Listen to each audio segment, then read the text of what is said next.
My name is Kakul Srivastava, and I'm not here to tell you about a business that I'm running or anything else. There's no URL I'm going to point you to at the end. Instead, I'm going to share with you some of my most frightening moments.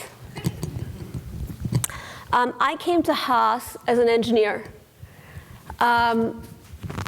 When I got here, there were a lot of things I knew. I knew about polymers, and I knew about protein biochemistry. I knew some stuff about coding. What I didn't know was anything about business. I didn't know anything about networking, and I certainly didn't know anything about the internet. It was '99, the beginning of the dot-com, the first dot-com boom, so I wasn't alone. What I did know was that I was here to learn how to start a business, to start a company. As an immigrant, it had been drummed into my head that in America you can do anything. Anyone can be a Bill Gates, you just have to want it badly enough. And that's why I was here. I was here to find my piece of that American dream. And very early in my Haas career, I was told if I wanted to do that, the best way was to go out there in the hallway. Every third Thursday, there was this thing called the Berkeley Entrepreneurs Forum.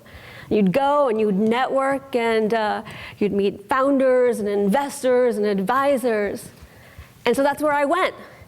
In my best business casual outfit I could figure out, holding my little plastic cup of wine, frightened out of my wits.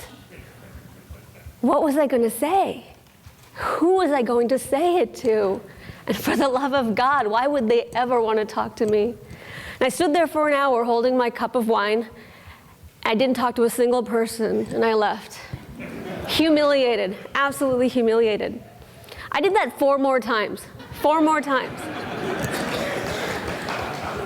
The 6th time I was angry.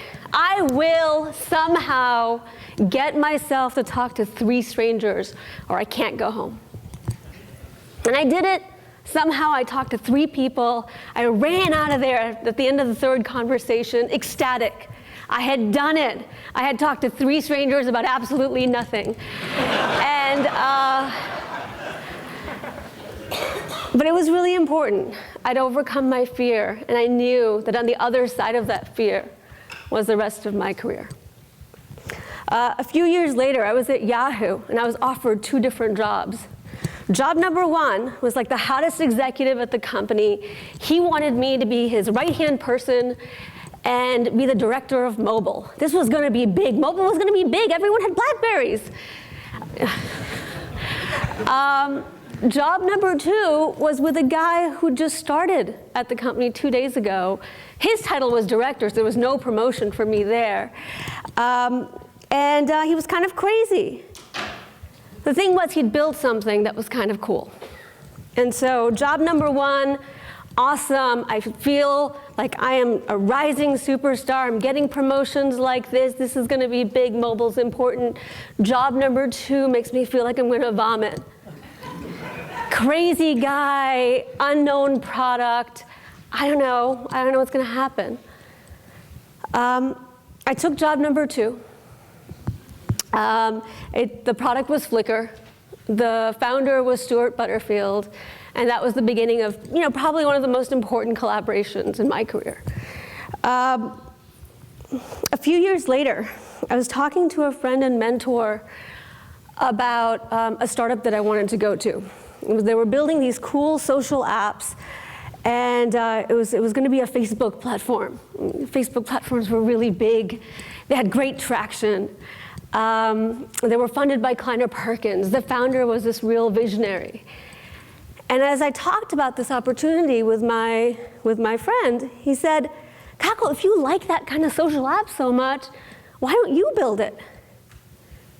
And again, as I listened to him, I thought 2 things. 1, I would never build that social app. I would build a totally different kind of social app. But 2, that old friend was back. That sense that I felt out in the forum there, holding that plastic cup of wine, that sweaty palms, the grinding in my stomach, that fear was back. And I knew by now I had learned that always on the other side of that fear was something really powerful and something really important. And so I did. I started the company. A month later, I had my founding team. A few months later, we'd raised money from people like Jerry Yang, the founder of Yahoo, and Andreessen Horowitz. And we built some really beautiful things, and made some money along the way. It was really nice. So if there's one thing that I leave you with today, it's, fear is designed to tell us when we need to avoid something, when we need to run away from something. I would posit that fear is a marker that tells you not just when you should do something, but sometimes when you must do something. And so my title is a guide. So I'm going to leave you with my guide for transforming those like gut-wrenching, palm-sweating, wine cup-holding moments into fun and profit. Step number 1, calm down. Fear is designed to block receptors to the front of your head, the slower, more thoughtful part of your head. It's supposed to hardwire to the back of your head where you have the fight or flight response. You're going to need that thoughtful part of your brain to understand the opportunity. So calm down. Second, understand what it is that you're scared of. Like that horrible feeling that feels terrible, understand what it's all about. Because that will help you understand what is it really that's keeping you from doing that thing. Is it that you're going to be humiliated because you failed? Is it because your kids are going to hate you and your husband's going to leave you? Thank God he hasn't. He's here.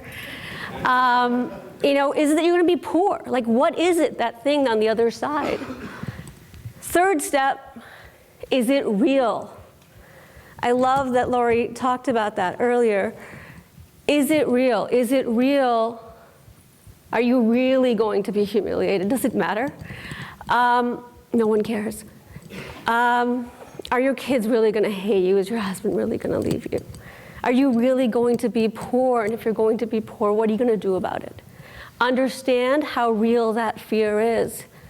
And the last step, and perhaps the first one, is to take a deep breath, step forward, and say, hello, my name is Kakul Srivastava. I'm a student here at Haas, and I'm here to learn how to start a business. Thank you.